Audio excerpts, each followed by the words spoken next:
ಎಲ್ರಿಗೂ ನಮಸ್ಕಾರ. ಕರಾವಳಿ ಸ್ವಾದಕ್ಕೆ ಸ್ವಾಗತ.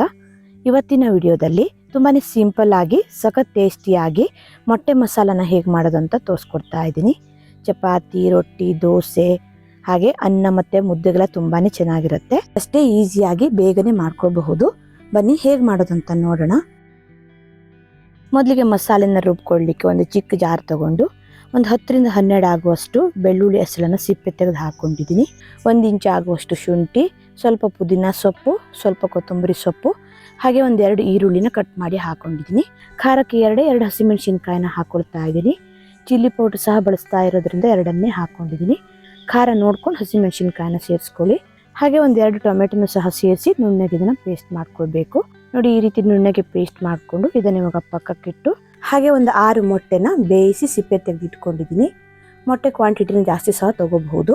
ನಂತರ ಚಾಕುವಿನ ಸಹಾಯದಿಂದ ಮೊಟ್ಟೆಗೆ ನೋಡಿ ಈ ರೀತಿ ಕಟ್ಸ್ ಹಾಕೊಳ್ಬೇಕು. ಎಲ್ಲ ಮೊಟ್ಟೆಗೂ ಇದೇ ರೀತಿ ಕಟ್ಸ್ ಹಾಕೊಂಡ್ರೆ ಆಯಿತು. ನೋಡಿ, ಈ ರೀತಿ ನೀಟಾಗಿ ಮೊಟ್ಟೆಗೆಲ್ಲ ಕಟ್ಸ್ ಹಾಕೊಂಡ್ಮೇಲೆ ನಂತರ ಇದಕ್ಕೆ ಸ್ವಲ್ಪ ಉಪ್ಪು ಮತ್ತು ಸ್ವಲ್ಪ ಖಾರದ ಪುಡಿನ ಹಾಕಿ ಮಿಕ್ಸ್ ಮಾಡ್ಕೊಳ್ತಾ ಇದ್ದೀನಿ. ಈ ರೀತಿ ಮಾಡಿ ಮೊಟ್ಟೆನ ಸ್ವಲ್ಪ ಎಣ್ಣೆಲಿ ಫ್ರೈ ಮಾಡ್ಕೊಳ್ಳೋದ್ರಿಂದ ಟೇಸ್ಟ್ ಚೆನ್ನಾಗಿರುತ್ತೆ. ನೋಡಿ, ಈ ರೀತಿ ಸ್ವಲ್ಪ ಉಪ್ಪು ಮತ್ತು ಖಾರದ ಪುಡಿನ ಹಾಕಿ ಚೆನ್ನಾಗಿ ಮಿಕ್ಸ್ ಮಾಡಿಕೊಂಡು ನಂತರ ಇದನ್ನು ಎಣ್ಣೆಲಿ ಫ್ರೈ ಮಾಡ್ಕೊಳ್ತಾ ಇದ್ದೀನಿ. ಸ್ಟವ್ ಮೇಲೆ ಒಂದು ಕಡಾಯಿ ಇಟ್ಟು 3 ಚಮಚ ಆಗುವಷ್ಟು ಎಣ್ಣೆ ಹಾಕಿ ಗ್ಯಾಸ್ನ ಮಧ್ಯಮ ಉರಿಯಲ್ಲಿಟ್ಟು 2 ರಿಂದ 3 ನಿಮಿಷ ಮೊಟ್ಟೆನ ಸ್ವಲ್ಪ ಫ್ರೈ ಮಾಡ್ಕೊಳ್ಬೇಕು. ಮೊಟ್ಟೆನ ಹಾಗೆ ಹಾಕೋ ಬದಲು ಈ ರೀತಿ ಸ್ವಲ್ಪ ಫ್ರೈ ಮಾಡಿ ಹಾಕೋದ್ರಿಂದ ತಿನ್ಲಿಕ್ಕೆ ತುಂಬಾ ಚೆನ್ನಾಗಾಗುತ್ತೆ. ಉಪ್ಪು ಮತ್ತು ಖಾರದ ಪುಡಿನ ಡೈರೆಕ್ಟಾಗಿ ಎಣ್ಣೆಗೆ ಹಾಕಿ ಕೂಡ ಫ್ರೈ ಮಾಡ್ಕೊಳ್ಬಹುದು. ನೋಡಿ, ಈ ರೀತಿ ಮೊಟ್ಟೆ ಸ್ವಲ್ಪ ಫ್ರೈ ಆದಮೇಲೆ ಇದನ್ನು ತೆಗೆದು ಒಂದು ಪ್ಲೇಟಿಗೆ ಹಾಕಿ ಸೈಡಲ್ಲಿ ಎತ್ತಿಟ್ಕೊಳ್ತಾ ಇದ್ದೀನಿ.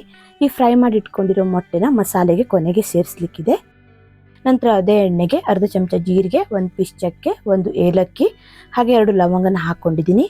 ಹಾಗೆ ರುಬ್ಬಿರೋ ಮಸಾಲೆನೂ ಸಹ ಹಾಕಿ ಈ ಮಸಾಲೆನ ಒಂದು 3 ರಿಂದ 4 ನಿಮಿಷ ಹಸಿ ವಾಸನೆ ಹೋಗೋ ತನಕ ಚೆನ್ನಾಗಿ ಫ್ರೈ ಮಾಡ್ಕೊಳ್ಬೇಕು. ಎಲ್ಲವನ್ನು ಹಸಿಯಾಗಿ ಹಾಕಿರೋದ್ರಿಂದ ಈ ಮಸಾಲೆನ ಸ್ವಲ್ಪ ಹೊತ್ತು ಚೆನ್ನಾಗಿ ಫ್ರೈ ಮಾಡ್ಕೊಳ್ಬೇಕಾಗತ್ತೆ. ಶುಂಠಿ ಬೆಳ್ಳುಳ್ಳಿ ಹಸಿ ವಾಸನೆ ಎಲ್ಲ ಹೋಗಬೇಕು. ನೋಡಿ, ಈ ರೀತಿ ಕಲರ್ ಚೇಂಜ್ ಆಗಿ ಎಣ್ಣೆ ಸೈಡಲ್ಲೆಲ್ಲ ಬಿಟ್ಕೊಳ್ಬೇಕು. ಹೀಗೆ ಫ್ರೈ ಮಾಡ್ಕೊಳ್ಳೋದ್ರಿಂದ ಎಗ್ ಮಸಾಲೆ ತುಂಬಾ ಟೇಸ್ಟಿಯಾಗಿ ಬರುತ್ತೆ. ನಂತರ ಒಂದು ಅರ್ಧ ಚಮಚ ಆಗುವಷ್ಟು ಖಾರದ ಪುಡಿನ ಹಾಕೊಳ್ತಾ ಇದ್ದೀನಿ. ಹಸಿಮೆಣಸಿನ್ಕಾಯಿನೂ ಸಹ ಹಾಕಿರೋದ್ರಿಂದ ಖಾರನ ನೋಡ್ಕೊಂಡು ಸೇರಿಸ್ಕೊಳ್ಳಿ. ಹಾಗೆ 1/4 ಚಮಚ ಆಗುವಷ್ಟು ಅರಿಶಿಣದ ಪುಡಿ, ಒಂದು ಅರ್ಧ ಚಮಚ ಗರಂ ಮಸಾಲ ಪುಡಿ, 1 ಚಮಚ ಆಗುವಷ್ಟು ಧನಿಯಾ ಪುಡಿನ ಹಾಕೊಳ್ತಾ ಇದ್ದೀನಿ. ಹಾಗೆ 2 ರಿಂದ 3 ಚಮಚ ಆಗುವಷ್ಟು ಮೊಸರನ್ನು ಸಹ ಸೇರಿಸಿ 1/4 ಚಮಚ ಆಗುವಷ್ಟು ಉಪ್ಪು ಹಾಕಿ ಚೆನ್ನಾಗಿ ಇದನ್ನು ಮಿಕ್ಸ್ ಮಾಡ್ಕೊಳ್ಳಿ. ಮೊಸರು ಹಾಕುವಾಗ ಗ್ಯಾಸ್ನ ಕಡಿಮೆ ಉರಿಯಲ್ಲಿ ಇಟ್ಕೊಂಡು ಮಿಕ್ಸ್ ಮಾಡ್ಕೊಳ್ಬೇಕು. ಇಲ್ಲ ಅಂದರೆ ಮೊಸರು ಒಂದು ರೀತಿ ಗಂಟಾಗೋ ಚಾನ್ಸಸ್ ಇರುತ್ತೆ. ಗರಂ ಮಸಾಲ ಪುಡಿ ಬದಲು ಚಿಕನ್ ಮಸಾಲ ಪುಡಿ ಕೂಡ ಬಳಸಬಹುದು.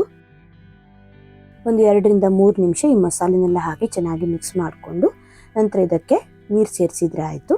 ನಾನಿಲ್ಲಿ 1 ಗ್ಲಾಸ್ ಆಗುವಷ್ಟು ನೀರು ಸೇರಿಸ್ಕೊಂಡಿದ್ದೀನಿ. ಮಸಾಲೆ ಯಾವ ಹದದಲ್ಲಿ ಬೇಕು ಅಂತ ನೋಡಿಕೊಂಡು ಫಸ್ಟ್ ನೀರನ್ನು ಸೇರಿಸ್ಕೊಂಡು ಮಿಕ್ಸ್ ಮಾಡ್ಕೊಳ್ಳಿ. ನೋಡಿ, ನಾನಿಲ್ಲಿ ಈ ಹದದಲ್ಲಿ ಇಟ್ಕೊಂಡಿದ್ದೀನಿ. ಸಪ್ಪೆ ಅನಿಸ್ತಾ ಇರೋದ್ರಿಂದ ಸ್ವಲ್ಪ ಉಪ್ಪು ಹಾಕೊಳ್ತಾ ಇದ್ದೀನಿ. ಆಲ್ರೆಡಿ ಉಪ್ಪು ಹಾಕಿರೋದ್ರಿಂದ ಉಪ್ಪನ್ನು ನೋಡ್ಕೊಂಡು ಸೇರಿಸ್ಕೊಳ್ಳಿ. ಹಾಗೆ ನಾನಿಲ್ಲಿ ಒಂದು ಅರ್ಧ ಚಮಚ ಆಗುವಷ್ಟು ಕಸೂರಿ ಮೇಥಿನೂ ಸಹ ಹಾಕಿ ಚೆನ್ನಾಗಿ ಇದನ್ನು ಮಿಕ್ಸ್ ಮಾಡಿಕೊಂಡು ಕುದಿಲಿಕ್ಕೆ ಬಿಡ್ತಾ ಇದ್ದೀನಿ. ಕಸೂರಿ ಮೇಥಿ ಇದ್ದರೆ ಹಾಕ್ಕೊಳ್ಳಿ, ಇಲ್ಲ ಅಂತಂದರೆ ಸ್ಕಿಪ್ ಮಾಡ್ಕೊಳ್ಬಹುದು. ನೋಡಿ, ಈ ರೀತಿ ಕುದಿ ಬರಲಿ ಸ್ಟಾರ್ಟ್ ಆದಾಗ ಫ್ರೈ ಮಾಡಿ ಇಟ್ಕೊಂಡಿರೋ ಮೊಟ್ಟೆನ ಸೇರಿಸ್ಕೊಳ್ತಾ ಇದ್ದೀನಿ. ಖಾರ ಗರಂ ಮಸಾಲ ಪೌಡ್ರ್ ಏನಾದರೂ ಕಡಿಮೆ ಅನಿಸಿದರೆ ಚೆಕ್ ಮಾಡ್ಕೊಂಡು ಇವಾಗಲೇ ಸೇರಿಸ್ಕೊಳ್ಬಹುದು. ಫ್ರೈ ಮಾಡಿಟ್ಟಿರೋ ಮೊಟ್ಟೆನ ಹಾಕಿ ಚೆನ್ನಾಗಿ ಒಂದ್ಸಲ ಮಿಕ್ಸ್ ಮಾಡಿಕೊಂಡು ಮುಚ್ಚಳನ ಮುಚ್ಚಿ ಒಂದು 3 ರಿಂದ 4 ನಿಮಿಷ ಇದನ್ನು ಬೇಯಿಸ್ಕೊಳ್ತಾ ಇದ್ದೀನಿ. ಮೊಟ್ಟೆನ ಬೇಯಿಸಿ ಹಾಕಿರೋದ್ರಿಂದ ಹಾಗೆ ಮಸಾಲೆ ಕೂಡ ಚೆನ್ನಾಗಿ ಕುದಿ ಬಂದಿರೋದ್ರಿಂದ ತುಂಬ ಹೊತ್ತು ಇದನ್ನು ಕುದಿಸ್ಕೊಳ್ಳೋದು ಬೇಡ. ಒಂದು 3 ರಿಂದ 4 ನಿಮಿಷ ಕುದಿಸ್ಕೊಂಡ್ರೆ ಸಾಕು. ನೋಡಿ, ಈ ರೀತಿ ಎಣ್ಣೆಲೆ ಚೆನ್ನಾಗಿ ಬಿಟ್ಕೊಳ್ಳೋ ತನಕ ಕುದಿಸ್ಕೊಳ್ಬೇಕು. ಕೊನೆಗೆ ನಾನಿಲ್ಲಿ ಚಿಕ್ಕದಾಗಿ ಕಟ್ ಮಾಡಿರೋ ಸ್ವಲ್ಪ ಕೊತ್ತಂಬರಿ ಸೊಪ್ಪನ್ನು ಹಾಕಿ ಸ್ಟವ್ನ ಆಫ್ ಮಾಡ್ಕೊಳ್ತಾ ಇದ್ದೀನಿ. ನೋಡಿ, ಗ್ರೇವಿ ಯಾವ ರೀತಿ ಬಂದಿದೆ ಅಂತ. ನಾನಿಲ್ಲಿ ಚಪಾತಿ ಜೊತೆ ಸರ್ವ್ ಮಾಡ್ತಾ ಇರೋದ್ರಿಂದ ಗ್ರೇವಿನ ಈ ಹದದಲ್ಲಿ ಇಟ್ಕೊಂಡಿದ್ದೀನಿ. ಅನ್ನ ಅಥವಾ ಮುದ್ದೆ ಜೊತೆ ಸ್ವಲ್ಪ ತೆಳ್ಳಗೆ ಇಷ್ಟಪಡೋರಾದರೆ ಗ್ರೇವಿನ ಸ್ವಲ್ಪ ತೆಳ್ಳಗೆ ಕೂಡ ಮಾಡ್ಕೊಳ್ಬಹುದು. ನೋಡಿ, ಈ ರೀತಿ ತುಂಬಾ ಸುಲಭದಲ್ಲಿ ಸಖತ್ ಟೇಸ್ಟಿಯಾಗಿ ಈ ಮೊಟ್ಟೆ ಮಸಾಲನ ಮಾಡ್ಕೊಳ್ಬಹುದು. 15 ರಿಂದ 20 ನಿಮಿಷಕ್ಕೆಲ್ಲ ರೆಡಿ ಆಗಿಬಿಡುತ್ತೆ. ಬ್ಯಾಚುಲರ್ಸ್ ಕೂಡ ಈಸಿಯಾಗಿ ಮಾಡ್ಕೊಳ್ಬಹುದು. ವಿಡಿಯೋ ಇಷ್ಟ ಆದರೆ ಲೈಕ್, ಶೇರ್, ಕಮೆಂಟ್ ಮಾಡೋದನ್ನು ಮರಿಬೇಡಿ. ಮತ್ತೆ ಸಿಗ್ತೀನಿ ಹೊಸ ವಿಡಿಯೋ ಅಂದರೆ ಧನ್ಯವಾದಗಳು.